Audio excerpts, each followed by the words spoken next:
please tell us in a few words, what have you given as a creative? What's one sacrifice that you have given? I'm like, oh my god, this one really, really did touch me.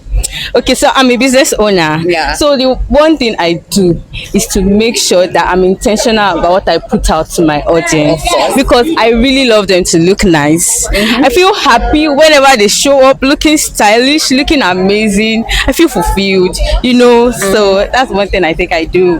Okay, so as a creative, one thing that I've given is it will be my skills, my creativity. Yeah. I am a fashion designer, so I'm always happy when I see, especially brides, because I cater to brides. Okay. I'm so happy when I see my brides walk beautiful, look ravishing in their maybe wedding dress or Yes. whatever outfits that I make for them. So I think that's one way I have given beyond just my creativity. Yeah.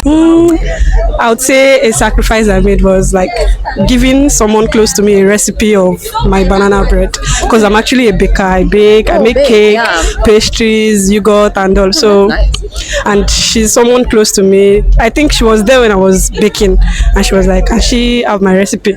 Though I was hesitating, but she's someone I know very well. Yeah. So I had to like give her the recipe, and she came to my DM. She was like, "I've done it. The recipe is so nice." That's so nice. So since then, I've been so happy. I think on the last project I was on, my core script supervisor had some issues with someone in another department, and I knew that it would affect her, her output on the job, and it will reflect to the director and all of that. So instead of, the normal thing is you make sure that you do your job right, as in on my own part, do your job right and make yourself known to the director that, oh, you're good at your job. But I took a step back for her to shine. I just allowed her shine, allowed her have a moment, and so I think that's something I really give, because that was the first time I was working with that director, so I really, really also wanted to pitch myself, but I knew that she needed him more than I did. So That's so nice. So you want to come? So,